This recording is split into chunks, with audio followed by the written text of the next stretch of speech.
सबसे प्यारी है, माँ तू जग में न्यारी है।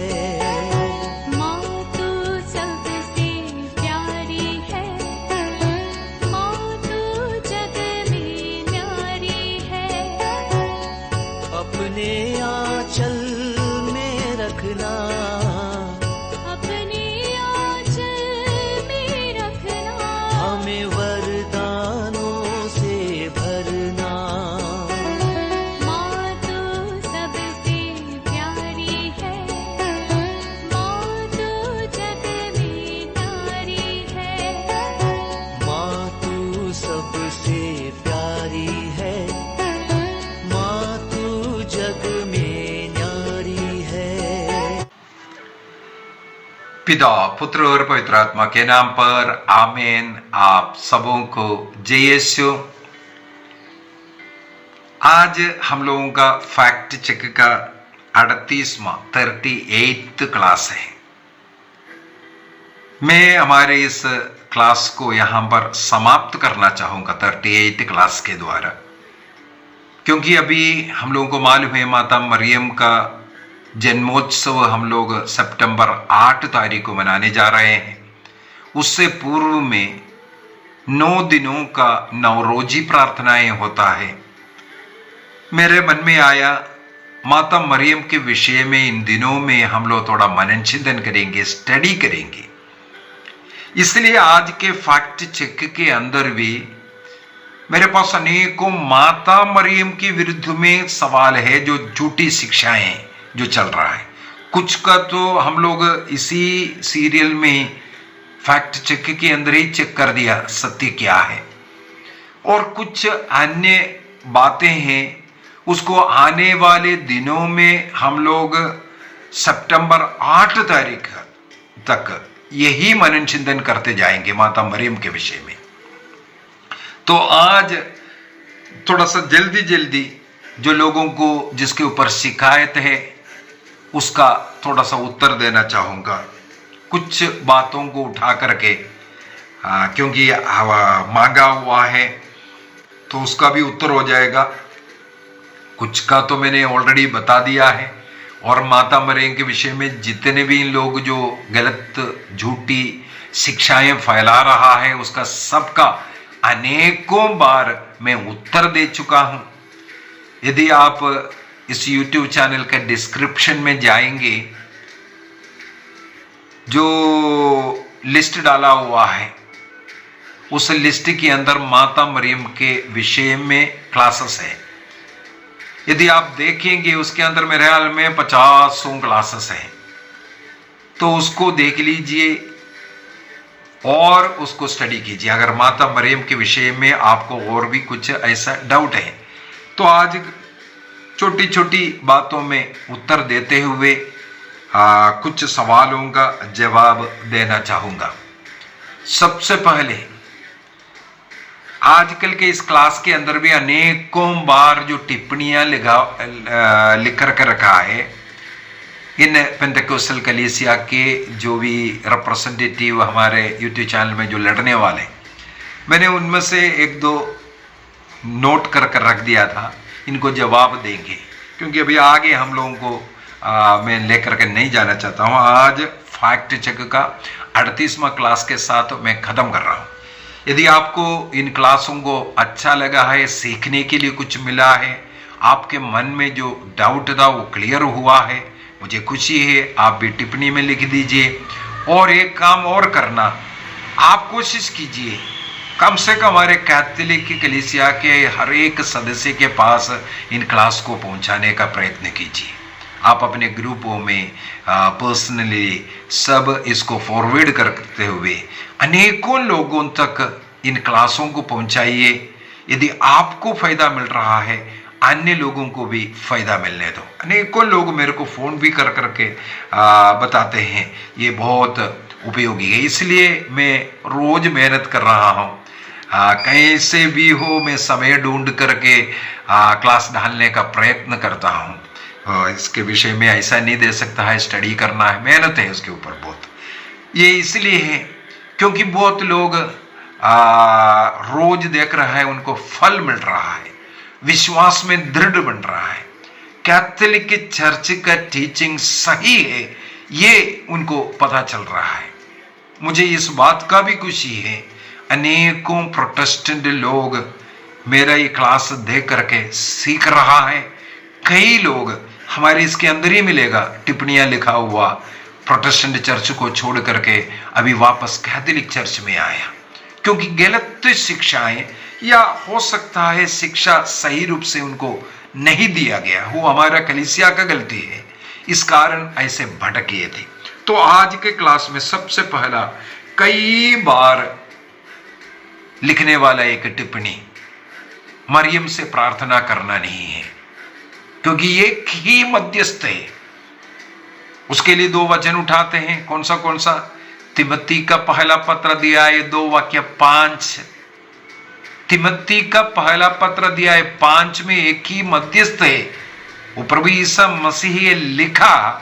वाक्य 1 से लेकर के 4 तक जो व्यक्ति पढ़ेगा उनको पता चलेगा ईसा मसीह एकमात्र मध्यस्थ कैसे है। केवल ईसा मसीह क्रूस पर मर करके मानव जाति का पापों का प्रायश्चित कर उन्हें मुक्ति दिलाया, इसलिए केवल ईसा मसीह के द्वारा ही मुक्ति मिल सकता है। उस मुक्ति का ईश्वर के और मनुष्य के बीच का मध्यस्थ ईसा मसीह है। वाक्य 4 में यही लिखा हुआ है। इसके बाद लिखा है एक मात्र मध्यस्थ ईसा मसीह है करके, लेकिन वाक्य 1 से लेकर के 3 तक क्या लिखा है? आप स्वयं मध्यस्थ बनो, आप स्वयं मध्यस्थ बनो। किसके लिए मध्यस्थ बनना? ईसा मसीह मुक्तिदाता तक लोगों को लाने का कार्य, आप मध्यस्थ बनो।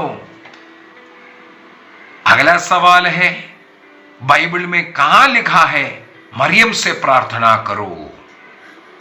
कहीं नहीं लिखा है, कहीं नहीं लिखा है माता मरियम से प्रार्थना करो करके। लेकिन यह भी नहीं लिखा है माता मरियम से या अन्य संतों से प्रार्थना नहीं करना।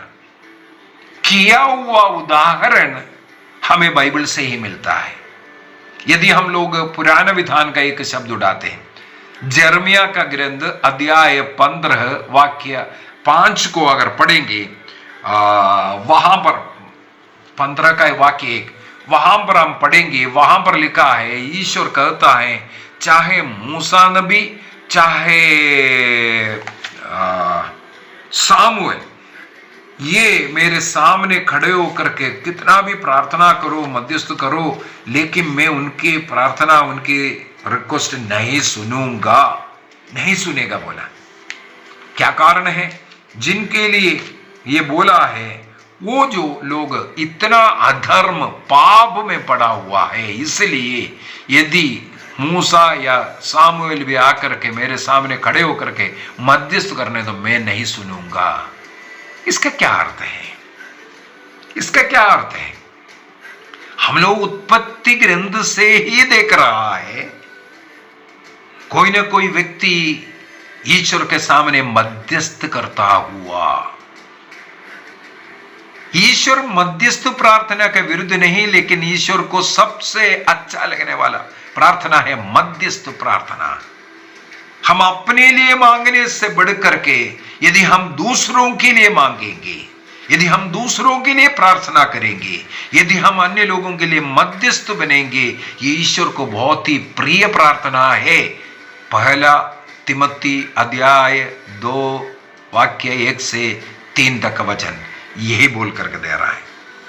यिर्मयाह का ग्रंथ अध्याय 15 वाक्य 1 में लिखा है, प्रभु ने मुझसे कहा, यिर्मयाह से कहा, यदि मूसा और सामुएल भी मेरे सामने खड़े हो जाते हैं। इसके मतलब क्या है? मूसा और सामुएल ईश्वर के सामने खड़े होकर के प्रार्थना करते हैं लोगों के लिए। वो अभी जीवित नहीं है, मृत लोग हैं। हम लोग देखते हैं ईसा मसीह के रूपांतरण के समय पर मूसा नबी और एलिया ईसा मसीह से बातें करता हुआ। इसका मतलब वो मरे हुए लोग हैं, कई लोगों का यही समस्या है, नहीं मृत लोगों से प्रार्थना नहीं मांगना। हाँ, आप जीवित है, आप दूसरों के लिए प्रार्थना मध्यस्थ बन सकता है, लेकिन बाइबल इसका भी साक्षी है। नए विधान में प्रकाशना ग्रंथ के अंदर बार बार हम पढ़ते हैं, संतों की प्रार्थना स्वर्ग की ओर उठता हुआ, संतों की प्रार्थना, हमारी प्रार्थना संतों की प्रार्थना के साथ उठता हुआ, मध्यस्थ प्रार्थना, ईश्वर से बातें करता हुआ। यदि हम लोग तोबित का ग्रंथ अध्याय 12 में पढ़ेंगे, वहां पर रफाएल स्वर्गदूत साफ साफ बोलता है कि मैं उन 7 स्वर्गदूतों में एक हूं जो निरंतर प्रभु के सामने मध्यस्थ करता हूं। जब तुम तोबिया प्रार्थना किया, मैंने तुम्हारी प्रार्थना प्रभु तक पहुंचाया। उसी प्रकार जब सारा हृदय के दुखी होकर के जब प्रार्थना किया, उनकी प्रार्थना को भी मैं प्रभु तक पहुंचाया। इसलिए मुझे तुम लोगों का प्रॉब्लम सोल्व करने के लिए भेजा। माता मरियम के पास गब्रियल स्वर्गदूत को भेजा गया, मूसा नबी को भेजा गया, ये सब मध्यस्थ बनकर के कार्य किया। इसलिए ये पूछना शैतानी सवाल है कि कहां लिखा है। बाइबल पढ़ो ना, बाइबल पढ़ो। बाइबल नहीं पढ़ता, इस कारण ये ऐसा सवाल करते हैं। छोड़िए, अभी अगला में जाते हैं।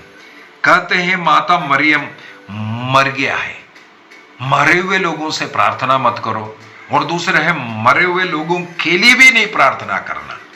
ऐसे ऐसे जो बोलते हैं, ईसा मसीह ने स्वयं कहा, कहां योहन का सुसमाचार उसके अध्याय 11 वाक्य 25-26, उन वचनों को पढ़कर के देखना। प्रभु ने साफ साफ कहा, जो मुझ में विश्वास करता है वो मरेंगे नहीं। जो ईसा मसीह में विश्वास किया हुआ लोग नहीं मरेंगे। इसीलिए हम लोगों को संत लोग मरा हुआ लोग नहीं है, लेकिन वह जीवित है, यह विश्वास करने की जरूरत है। माता मरियम हो या किसी भी संत है, वो स्वर्ग में प्रभु की महिमा के सामने है, इसलिए उन्हें संत कहते हैं। और वो मरे हैं, वो बात नहीं कर सकता, वो नहीं सुन सकता, पता नहीं क्या क्या टिप्पणी नहीं कर सकते हैं, क्योंकि उनको बाइबल नहीं मालूम। इसी कारण मैंने उसका भी कई क्लास ले चुका हूं, उदाहरण सहित, चाहे धनी और लासर का उदाहरण हो, चाहे प्रकाशना ग्रंथ का उदाहरण हो, चाहे ईसा मसीह के ट्रांसफिगरेशन के समय पर, रूपांतरण के समय पर मूसा और एली के बातें करता हुआ देखा। ये सब हमें बता करके देता है, जो प्रभु में जो मर जाता है वो मरने पर भी जीवित है। तीसरा, माता मरियम के स्वर्गारोपण, स्वर्ग में उद्ग्रहित होना, इसके विषय में अनेकों लोगों का टिप्पणी है। कैथोलिक चर्च 1950 में इसको घोषित किया। 1950 के पहले क्या माता मरियम स्वर्ग में नहीं गया? जो विश्वास के खिलाफ इस प्रकार झूठी झूठी शिक्षाएं जब चल रहा था, तब 1950 में इस विश्वास सत्य की घोषणा किया। 4 मरियम विश्वास सत्य की घोषणा करना पड़ा। माता मरियम ईश्वर की मां है। क्यों ईश्वर की मां है? क्योंकि ईसा मसीह ईश्वर है, इसलिए ईसा मसीह की मां को हम क्या बोलेंगे? ईश्वर की मां बोलेंगे। ईसा मसीह ईश्वर होने के कारण हम ईसा मसीह के मां को ईश्वर की मां कहते हैं। दूसरा, माता मरियम का जो कन्यत्व, अन्य बच्चे, कई क्लास ले चुका हूं, कौन है अन्य बच्चे, और माता मरियम जीवन के अंत तक क्यों कन्या रही, वो ईश्वर की एक विशेष कृपा है। तीसरा में विश्वास सत्य के अंदर हम लोग सीखते हैं कि माता मरियम का जन्म, वो जन्म विशुद्धि में हुआ था। जन्म पाप के कलंक से उन्हें दूर रखा गया। क्यों? ईसा मसीह की योग्यता के कारण। ईश्वर ने चाहा ईसा मसीह की मां, जिसके कोख में 9 महीने रहना है, उन्हें निष्कलंक, जैसे पहला हेवा निष्पाप जन्म लिए थे। जन्म विशुद्धि में उनका जन्म हुआ था। जन्म विशुद्धि के अभाव को हम लोग जन्म पाप कहते हैं। जन्म विशुद्धि के अभाव, वो अभाव कैसे हुआ? आदम और हेवा ने जब पाप किया, उन्होंने उस जन्म विशुद्धि को नष्ट किया, इसलिए उनको नंगा अनुभव हुआ, शर्म आने लगा, लज्जा का अनुभव हुआ। क्या कारण है? उनको जन्म विशुद्धि नष्ट हुआ। तो उसी जन्म विशुद्धि में ईश्वर ने माता मरियम की सृष्टि की। ये कलीसिया आदिम काल से ही विश्वास करते आए। दूसरी बात है, ये इसके कारण, इसका मतलब माता मरियम को कोई मुक्ति की जरूरत नहीं, ये एक गलत धारणा है। ईसा मसीह के क्रूस मृत्यु के और उनके जी उठने के उस मुक्ति कार्य की योग्यता के कारण माता मरियम को वो कृपा मिली है। इसका मतलब सबसे पहले वो जो मुक्ति प्राप्त करने वाली व्यक्ति है माता मरियम, उनके जन्म के समय पर ही उन्हें उस कृपा अनुग्रह ईश्वर ने प्रदान किया। इस प्रकार हम लोग 4 विश्वास सत्य को पढ़ते हैं। और ईसा मसीह ने माता मरियम को स्त्री कह करके पुकारा, बोल करके उन्हें आदर नहीं दिया। ओहो, ऐसे ऐसे शैतानी शिक्षाएं चलता है। ईसा मसीह ने कहीं भी मम्मी का आदर नहीं किया। ये जो झूठी शिक्षा करने वाले लोग ईश निंदा का पाप कर रहा है, ईश निंदक है। क्या कारण है? पवित्र बाइबल में नियम दिया है माता पिता का आदर करने के विषय में। तुम अपने माता पिता का आदर करो। जब ईश्वर ने चौथी आज्ञा के रूप में, ईश्वर के 10 आज्ञा में चौथी आज्ञा के रूप में अपने माता पिता का आदर करना ये बोल करके सिखाया, और बाइबल में अनेकों बार इसके विषय में सिखा रहा है, ईश्वर स्वयं सिखा रहा है। लेकिन ये शैतान कहते हैं माता मरियम को, अपने मां को ईसा मसीह ने आदर नहीं किया।